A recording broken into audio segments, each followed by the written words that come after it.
The research vessel Horizon floated silently through the vast darkness of space.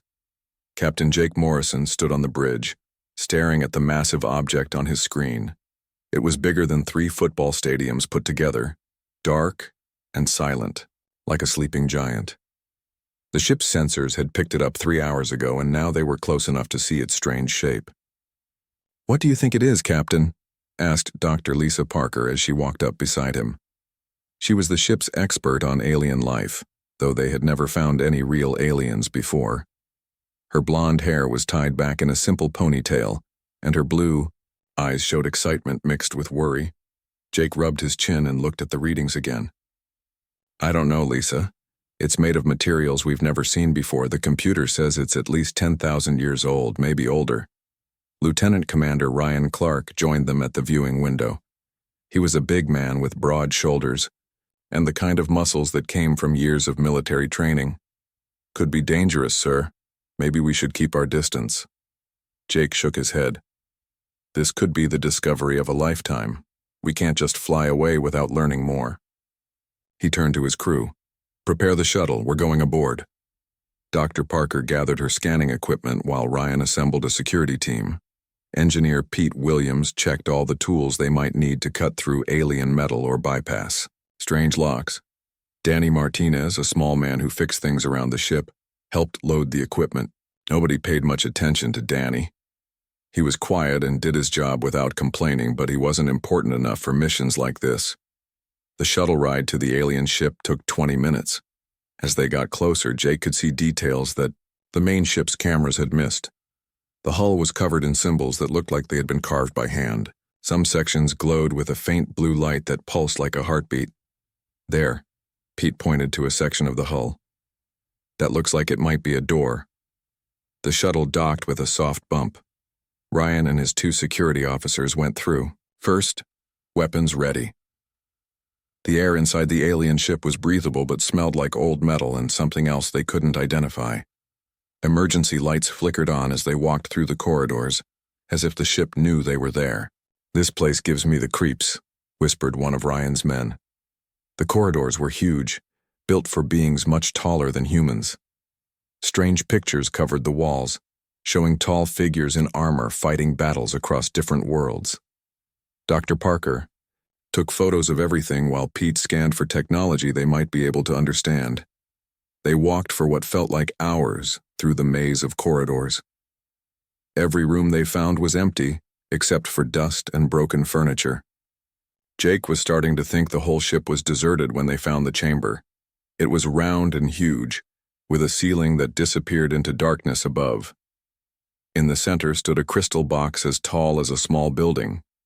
Inside the crystal, they could see a figure. "My God," Dr. Parker whispered. The figure was clearly not human. It stood 8 feet tall with skin that looked like polished blue metal. It wore armor that seemed to grow out of its body rather than being put on like normal clothes.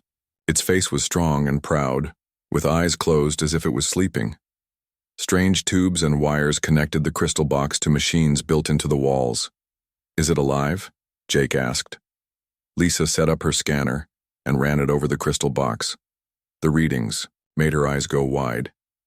"Yes, Captain, it's alive. The box is keeping it in some kind of deep sleep.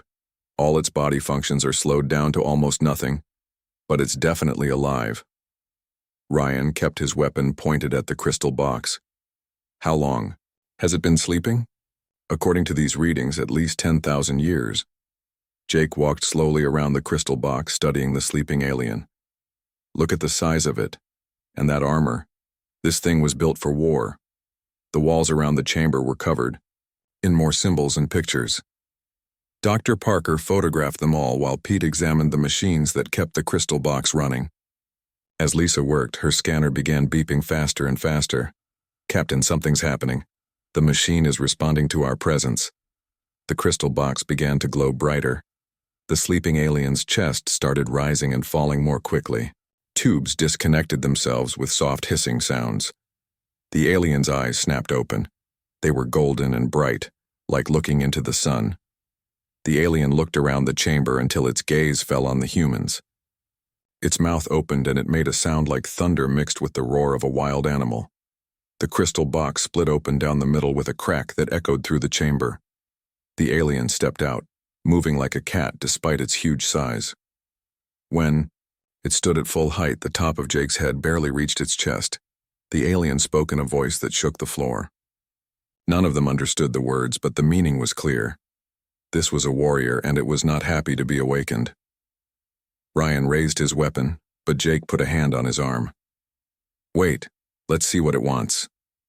The alien pointed at itself and spoke, slowly.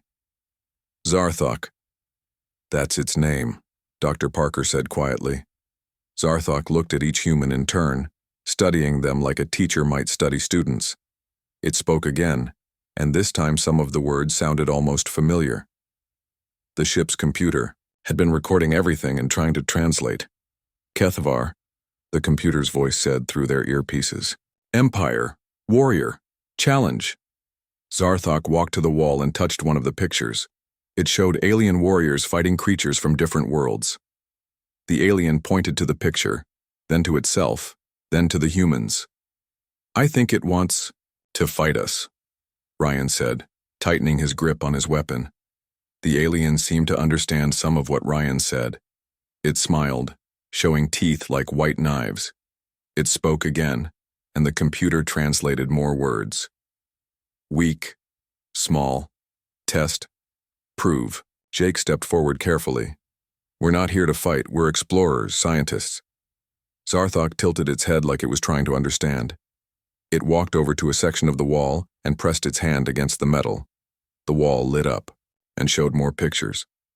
These showed the history of its people, the Kethavar. They had been great warriors who conquered world after world. But something had happened to them. The pictures showed empty cities and silent ships. Last, the computer translated as Zarthok pointed to itself. "Alone, wait, strong ones, fight." Dr. Parker moved closer to Jake. "I think it's been waiting here for someone to fight. It's the last of its kind." Zarthok picked up a piece of broken metal from the floor. With no effort at all, it crushed the metal into a ball and tossed it aside. Then it pointed at Ryan, the biggest and strongest-looking human. The message was clear. It wanted to fight, and it thought Ryan would give it the best challenge. "We don't have to do this," Jake said to his crew. "We can go back to the ship and figure out another way to communicate." But Zarthok was already moving. It walked to the center of the chamber and gestured for them to follow. When it spoke again, the computer caught more words. "Fight, win, reward, knowledge, lose, leave, never return." The alien was offering them a deal: fight and win, and it would share knowledge. Lose or refuse, and humanity would have to leave and never come back. Jake looked at his crew. They had come so far and learned so much already. But this ancient warrior wanted something they might not be able to give.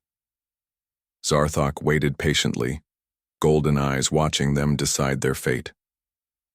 Zarthok stood in the center of the chamber like a statue made of blue metal and deadly purpose. The golden eyes never left the humans as they whispered among themselves, trying to decide what to do. The alien warrior seemed patient, but there was something dangerous in its stillness, like a snake ready to strike. "We need to see what we're dealing with," Jake said quietly to his team. "Maybe if we understand how strong it really is, we can find a way to match it." As if reading his thoughts, Zarthok walked over to one of the thick metal walls. The alien placed both hands against the surface and pushed. The metal, which was harder than anything humans had ever made, began to bend like soft clay. With a sound like breaking thunder, Zarthok tore a section of the wall completely away and held it above its head. The piece of metal was as big as a car door, and probably weighed more than Ryan and 2 other men combined. Zarthok crushed it between its hands like it was made of paper, then tossed the crumpled ball aside. The sound when it hit the floor made everyone jump. "Okay," Pete whispered. "That's not normal." Zarthok wasn't finished showing off. It moved to another part of the chamber so fast that the humans could barely follow with their eyes. One second the alien was standing by the wall, the next it was across the room near the crystal box. It had moved faster than any human could run, and it hadn't even seemed to try hard. Dr. Parker was taking readings with her scanner, her face growing paler with each number that appeared on the screen. "Captain, this is impossible. The readings show bone density 3 times stronger than titanium, muscle fibers that can generate force levels I've never seen before, and the speed, its reflexes are operating at superhuman levels." Zarthok seemed to understand that they were studying it. The alien spoke again, and more words came through the computer's translation. "Kethvar, born, war, galaxy, strongest, always." The wall display lit up again, showing more pictures of the Kethvar Empire. The images told a story that made the humans feel very small. World after world had fallen to these warriors. Entire civilizations had surrendered rather than fight beings like Zarthok. Some planets had been conquered in single battles that lasted only hours. 10,000 worlds, the computer translated as Zarthok pointed to a star map. Conquered. Easy. No challenge. Weak. Ryan stepped forward, his military training overcoming his fear. "How did your people disappear if you were so strong?" Zarthok looked at Ryan for a long moment.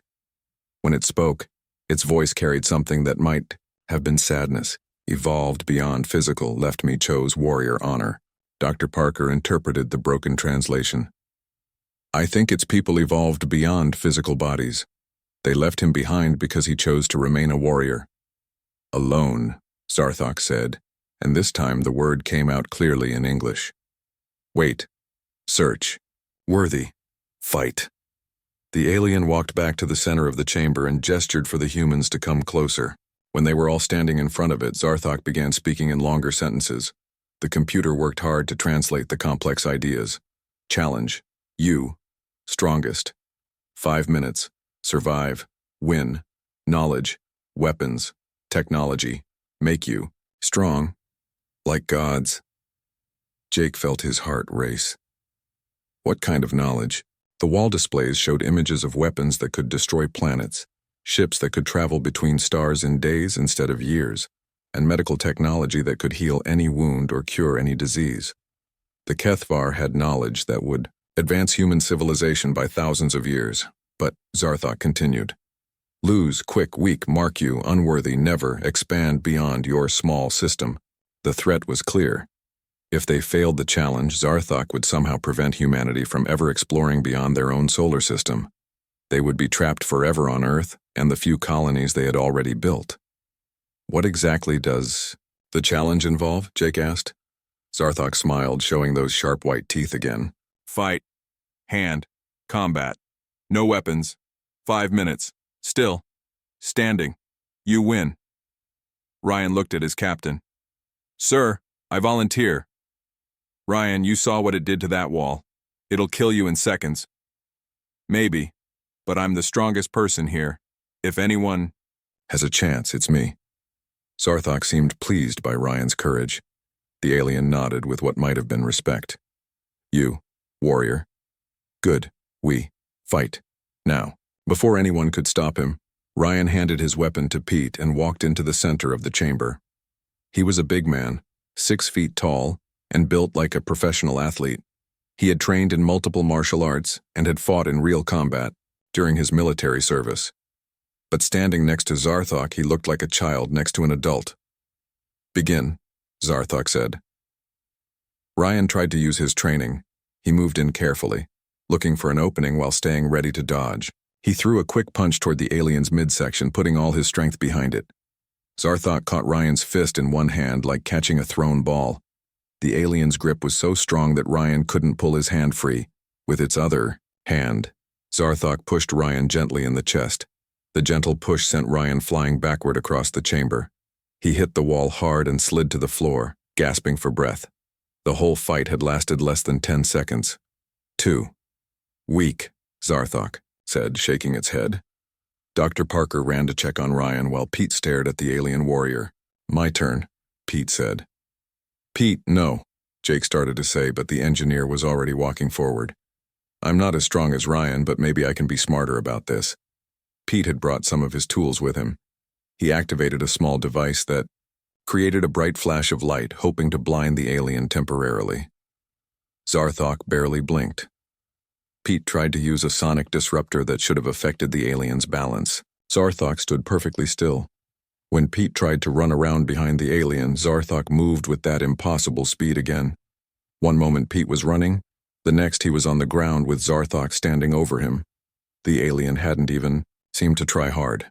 Intelligence. Good, Zarthok said as Pete got back to his feet. But still, too weak. Dr. Parker stood up from where she had been helping Ryan. Let me try. Lisa, you're not a fighter, Jake protested. No, but I know more about alien biology than anyone here. Maybe I can find a weakness. Lisa approached Zarthok carefully, her scanner in her hands. She had studied the readings and thought she might have found something. She moved toward what she hoped was a vulnerable spot near the alien's neck. Zarthok let her get close, curious about what the small human female would try. When Lisa reached out to touch what she thought was a pressure point, the alien caught, her hand just like it had caught Ryan's punch. Good. Try, Zarthok said gently, but wrong spot. The alien released her hand and stepped back. Lisa realized that Zarthok could have hurt her badly, but had chosen not to. There was honor in this warrior, even if it was impossibly strong. One by one, the other crew members tried to face Zarthok. The alien defeated each of them easily, sometimes in seconds. It was becoming clear that no human could match the ancient warrior's strength or speed. Jake watched his crew fail one after another. They were running out of options, and Zarthok was growing disappointed. The alien had hoped to find worthy opponents among the humans, but they were proving to be just another weak species. No, more? Zarthok asked, looking around at the defeated humans. That was when Danny Martinez stepped forward from where he had been standing quietly in the shadows. The small maintenance worker had watched every fight, and now he was walking toward the center of the chamber. I'll try, Danny said in his quiet voice. Everyone stared at him in shock. Danny was the smallest person on the team, with no combat training and no special skills except fixing broken machines. But he was walking toward Zarthok with steady steps, his face calm and determined. The ancient warrior looked down at the tiny human and began to laugh. The sound of Zarthok's laughter filled the chamber like rolling thunder. The ancient warrior looked down at Danny Martinez and shook its massive head. Danny stood barely 5 feet 6 inches tall, thin as a wire, with hands stained from years of fixing pipes and machinery. Next to the 8-foot alien warrior, he looked like a mouse challenging a lion. Danny, get back, Captain Morrison ordered. This isn't a joke, that thing will kill you. But Danny kept walking forward until he stood in the center of the chamber. He looked up at Zarthok without fear, though everyone could see his hands, shaking slightly at his sides. Small, weak, human, Zarthok said, still chuckling. You. Joke. Yes? No joke, Danny replied quietly. I want to try. Ryan tried to stand up from where he was still recovering against the wall. Danny, I'm twice your size and it threw me around like a toy. You don't stand a chance. Maybe that's the problem, Danny said without taking his eyes off the alien. Warrior. Dr. Parker stepped forward. Danny, I've run every scan possible. This being has strength levels beyond anything we can imagine. Its reflexes are faster than our eyes can follow. You can't fight something like this. I know I can't fight it, Danny said simply. Zarthok stopped laughing. The alien tilted its head, golden eyes studying the small human with new interest. You. No. Cannot. Win. Why? Try. Danny was quiet for a long moment, thinking about his answer. Around the chamber, his crewmates watched in confusion and growing fear. They all knew Danny as the quiet man who fixed things when they broke, who ate lunch by himself, who never caused trouble or asked for attention. Because someone asked to, Danny finally said. And maybe everyone else has been thinking about this wrong. Explain, Zarthok commanded. Danny looked around the chamber, taking in the walls covered with pictures of ancient battles and conquered worlds. All these pictures show your people fighting, winning through strength and speed and power. Everyone who tried to face you just now tried to beat you the same way. Yes, only way. Fight. But what if that's not what you really want? The question hung in the air like smoke. Zarthok's golden eyes narrowed, and for a moment Danny's crewmates thought the alien might attack him just for asking. You've been alone for 10,000 years, Danny continued. Your people left you behind. You could have gone with them, but you chose to stay. Why? Zarthok was very still. When the alien spoke, its voice was quieter than before. Honor. Duty. Remember Kethvar warriors, wow, so you stayed to keep their memory alive. To make sure someone remembered that your people were great warriors? Yes, Danny nodded slowly. That must be very lonely. The words seemed to hit Zarthok harder than any of the physical attacks had. The alien warrior took a step backward, golden eyes blinking in surprise. Captain Morrison watched this strange conversation with growing amazement. Danny wasn't preparing to fight. He was just talking to the alien like they were having coffee in the ship's cafeteria. Lonely. Not important, Zarthok said. But there was something different in its voice now. I think it is important, Danny replied. I know about being lonely. I work in the lower decks of our ship. Most days nobody talks to me except to tell me what needs fixing. I eat by myself. I watch movies by myself. Sometimes I go days without anyone really seeing me. Dr. Parker felt her heart clench. She had never really thought about Danny as a person with feelings. None of them had. But you're not just lonely, Danny continued, looking up at the massive alien. You're the last one. The only person left who remembers what your people were really like. That's not just lonely. That's terrifying. Zarthok's hands clenched into fists. Not afraid. I didn't say afraid, I said terrified. There's a difference. Danny took a small step closer to the alien warrior. When you die, everything about the Kethvar dies with you. Every story, every tradition, every moment of greatness. Gone forever. Stop, Zarthok said. But the word came out weak. That's why you're really here, isn't it? You're not looking for someone strong enough to beat you. You're looking for someone worthy enough to remember you. The chamber fell completely silent except for the soft humming of the ancient machines.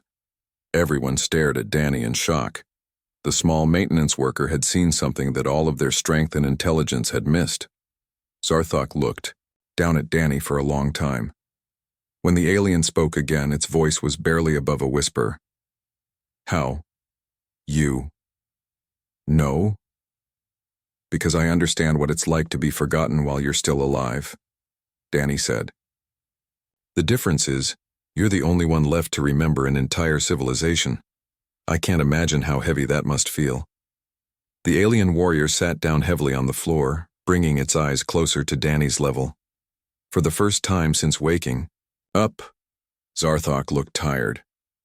Tell me about them, Danny said gently. Tell me about your people. And Zarthok began to talk, not in the broken words the computer had been translating, but in long, flowing sentences about the Kethvar Empire. As the alien spoke, the wall displays came alive with new images. Danny saw cities that floated in the clouds of gas giant planets.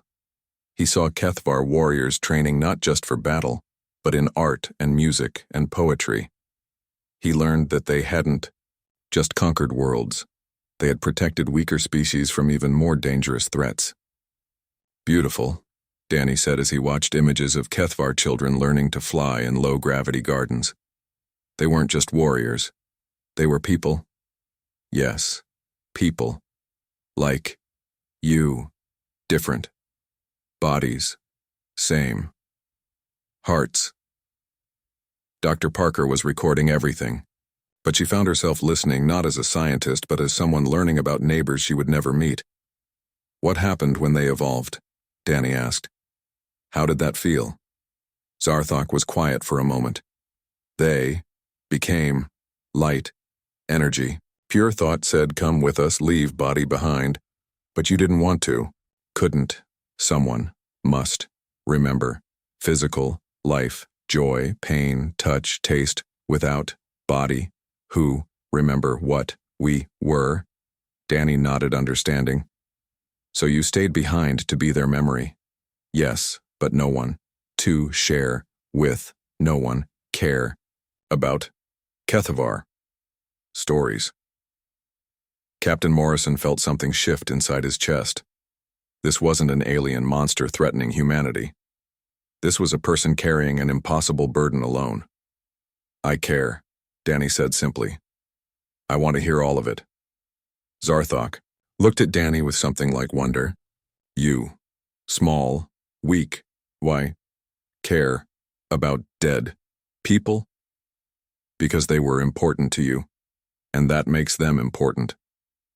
The alien warrior reached out with one massive hand and gently touched Danny's shoulder. The touch was careful, like someone handling something precious that might break. You, different than others. We're all different, Danny said. That's what makes us interesting. For the first time, Zarthok smiled without showing its teeth. It was a real smile, warm and grateful. Maybe, the alien said slowly, I been looking for wrong thing. Danny smiled back. Maybe we all have, Captain. Morrison realized that something had changed in the chamber. The test was still happening, but it wasn't about fighting anymore. Danny had turned it into something else entirely. Something that none of them had expected. Something that might actually work. Captain Morrison looked at his watch and felt his heart sink. They had been talking for over an hour, but the challenge was supposed to be 5 minutes of combat. He didn't know if Zarthok would honor their deal or declare them all failures for changing the rules. Zarthok, Jake said carefully. What about the challenge, the 5 minutes of fighting? The alien warrior looked up from where it had been showing Danny pictures of HFY art on the wall display. For a moment, the golden eyes seemed confused, as if Zarthok had forgotten about the original challenge. Yes. Fight. 5 minutes. Zarthok stood up slowly and looked down at Danny. You ready? Small human? Danny nodded, though everyone could see he was nervous now. I'm ready. But you can't fight that thing, Pete said. You'll be killed in seconds. Maybe, Danny said quietly. But I think I understand what needs to happen now. Dr. Parker activated her scanner to record everything. Captain Morrison checked his timer. Ryan and the other crew members moved back to give them space, though they all looked ready to jump in if things went wrong. Zarthok walked to the center of the chamber and waited. The alien's posture was different now, less like a predator and more like someone doing a job they didn't really want to do. Begin, Zarthok said. But instead of attacking, the alien warrior just stood there. Danny walked closer until he was within arm's reach of the massive being. You don't really want to hurt me, do you? Danny asked. Must test you rules important. Whose rules? Zarthok paused. HFY, rules, warrior, code. But your people aren't here anymore. They evolved beyond needing these rules. Maybe the rules can evolve too. The alien warrior looked troubled. Without rules, what am I? You're still you. Still the keeper of their memory. Still important. The rules don't make you who you are. Zarthok raised one massive fist and held it above Danny's head. Everyone in the chamber held their breath. The alien could crush Danny's skull like an egg, but the fist just stayed there, trembling slightly. Fight. Back, Zarthok said. Please. No, Danny said gently. I won't fight you. Why? Not. Because you're not my enemy. You're someone who's been hurt and alone for too long. Fighting you would be like kicking someone who's already down. The fist slowly lowered. Zarthok's golden eyes were bright with something that might have been tears if aliens could cry. But, challenge. Must. Continue, Zarthok said. Cannot. Stop. Rules. Then continue it, Danny said. But I'm going to do this my way. Danny began to talk about his own life while Zarthok stood over him. He told the alien about growing up in a small town where everyone knew everyone else's business, about how he had always been small and quiet, overlooked by teachers and ignored by other kids. I joined the space program because I thought maybe out here things would be different. But it's the same everywhere. People notice the strong ones like Ryan, the smart ones like Dr. Parker, the leaders like Captain Morrison. People like me just fix things and try to stay out of the way. Zarthok listened while slowly circling Danny like a hunter. But the aliens' movements were careful, almost protective. Lonely. Yes. I understand, Zarthok said. But you know what I learned? Danny continued. Being overlooked gives you a different kind of strength. It teaches you to pay attention to things other people miss. Like right now, I can see that you don't want to hurt me, but you're trapped by rules that don't make sense anymore. Zarthok stopped circling and looked directly at Danny. How? You? See? This? Because I've spent my whole life watching people. When you're invisible, you learn to read faces and voices and body language. You learn to understand what people really need, not just what they say they want. The alien warrior reached out and gently pushed Danny's shoulder.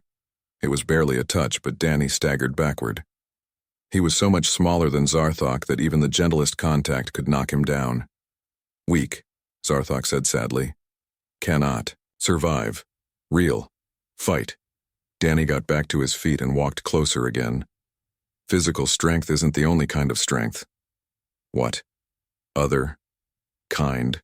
The strength to keep going when everything seems hopeless. The strength to care about someone even when they're trying to hurt you. The strength to change when change is scary. Zarthok pushed him again, a little harder this time. Danny fell to his knees but got back up immediately. You keep coming back. Why? Because giving up would mean letting you stay alone, and nobody should have to be alone forever. This time when Zarthok pushed him, Danny was ready. He didn't try to resist or fight back. Instead, he let himself fall and then got up again, smiling. You're holding back, Danny said. You could have killed me 10 times by now, but you're being careful not to really hurt me. Yes. You. Not. Enemy. Just. Small. Brave. Human. Then why are we still doing this? Zarthok was quiet for a long moment. Around the chamber, the other humans watched in amazement. Danny had been facing the alien warrior for over 3 minutes and was still standing, still talking, still trying to connect. Because rules say, must, fight, until you cannot stand. But I can stand. I'll keep standing no matter how many times you knock me down, so we could be here forever. The alien warrior looked confused. How? You keep standing? Not strong enough. I keep standing because someone needs to. Because you've been alone for 10,000 years and you deserve to have someone who won't give up on you. Danny walked right up to Zarthok and put his small hand on the alien's armored chest. I'm not going to fight you, and I'm not going to run away. I'm just going to stay here with you until you realize that you don't have to be alone anymore. Zarthok looked down at the tiny hand pressed against its armor. No one had touched the alien warrior with kindness in longer than human civilization had existed. You. Strange. Human. Danny. Martinez. We're all strange in our own ways. That's what makes life interesting. The 5-minute timer on Captain Morrison's watch started beeping. 5 minutes had passed, and Danny was still standing. By the rules of the challenge, he had won. But Zarthok didn't seem to hear the timer. The alien warrior was staring at Danny with an expression of complete wonder. You win, Zarthok said quietly.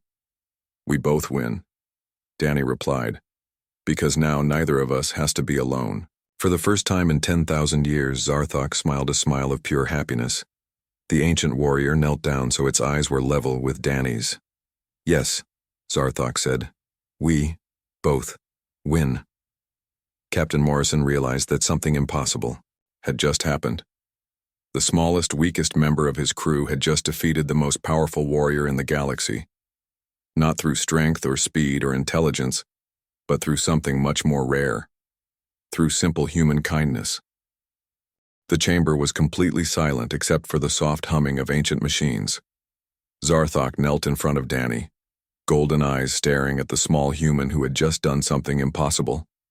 Captain Morrison and his crew watched in amazement, as the alien warrior who had seemed invincible moments before now looked like someone who had just woken up from a very long, very sad dream. "You win," Zarthok said again, as if testing the words to see if they were real. "But not how expected." Danny smiled and gently patted the alien's armored shoulder. "Sometimes the best victories are the ones nobody expects." Zarthok stood up slowly, towering over Danny once more. But now the alien's massive size didn't seem threatening. It seemed protective, like a big brother watching over someone smaller. "By rules of challenge, you survive 5 minutes. You earn knowledge of Kethvar." The wall displays around the chamber began lighting up with new images, but these weren't pictures of battles or conquered worlds. These showed the everyday life of the Kethvar people. Children playing games that looked almost like human sports. Families sharing meals around tables built for giants. Artists creating sculptures that seemed to dance with light. "This is beautiful," Dr. Parker said softly as she recorded the images. "I never imagined your people were so much like us." "All people same inside," Zarthok said. "Hearts want same things, love, purpose, remembered, after, gone."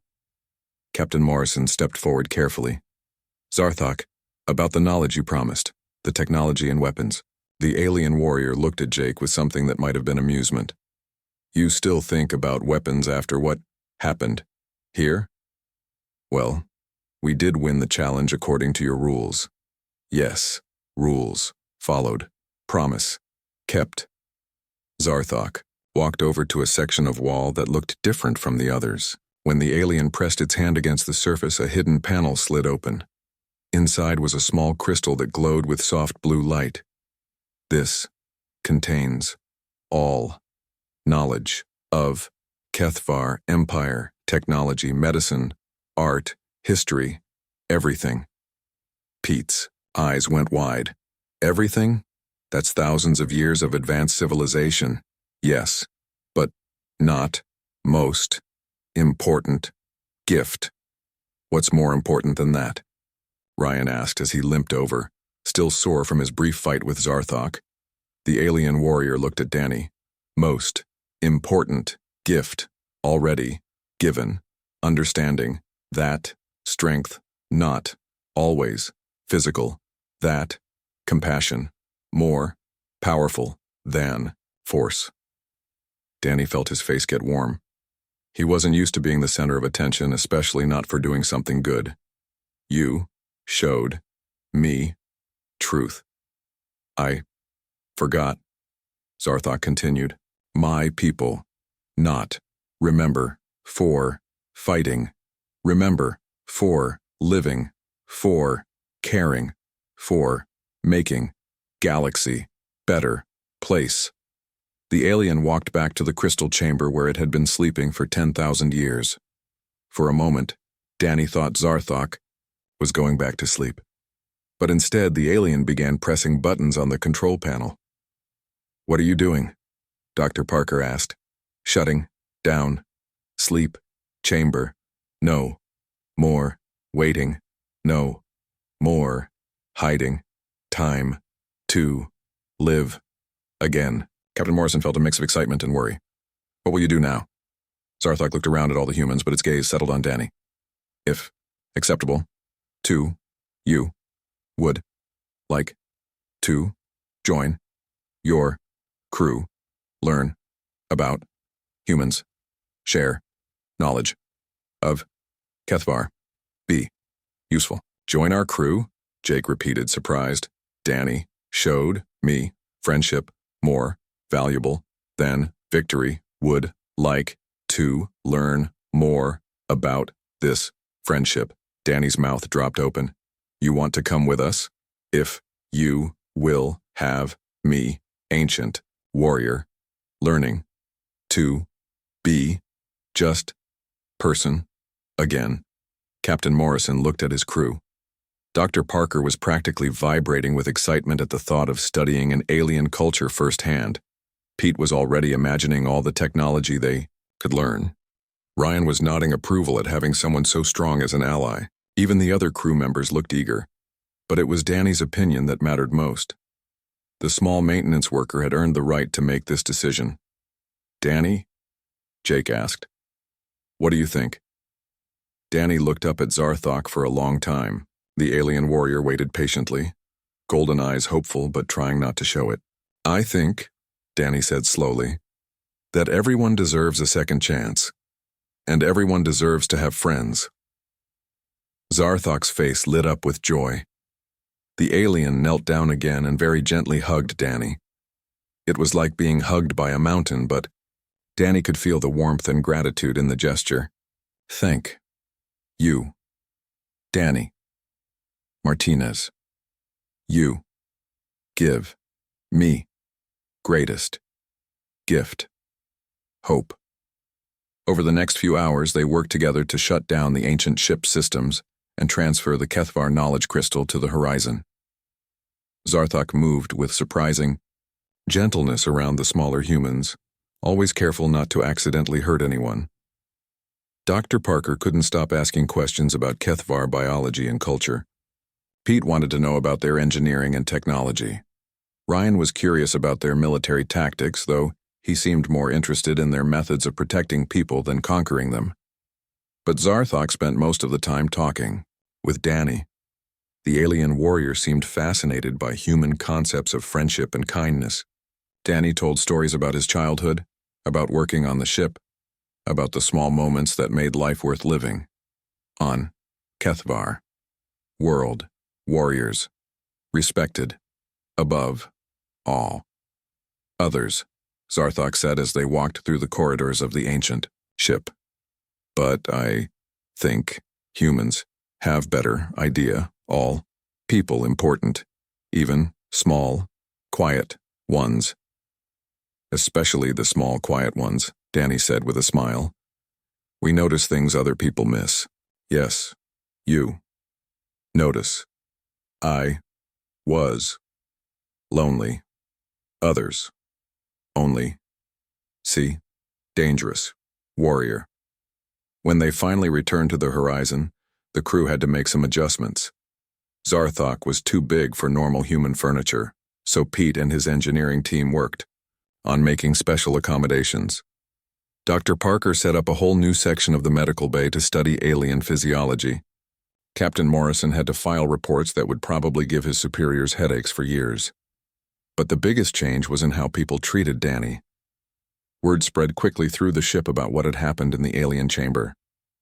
The small maintenance worker who had always been invisible suddenly found himself invited to sit with different groups at meals. People asked his opinion about things. They said hello when they passed him in the corridors. It's strange, Danny told Zarthok one evening as they sat in the ship's observation lounge looking out at the stars. For years I wanted people to notice me. Now they do, and I'm not sure I like all the attention. Fame. Not important, Zarthok said in much clearer English than when they had first met. The alien was learning human language quickly. What important is you know your worth now. I think I always knew it, Danny said quietly. I just thought nobody else would ever see it. Now. They see. But more important. You help me see my worth, too, not as warrior, but as person. Danny smiled. That's what friends do. They help each other see the good things. Zarthok nodded, golden eyes reflecting the starlight outside. Yes, friends. I like this word, and I like having friend. Me too, Danny said. As the horizon continued its journey through space, it carried more than just a human crew and an alien passenger. It carried the beginning of something new. A friendship that had started in a chamber of ancient battles but would grow into something that changed both species forever. The smallest human had defeated the greatest warrior, not through strength or cunning, but through the simple power of seeing another person's heart and choosing to care about it. And in the vast darkness of space, that was perhaps the greatest victory of all.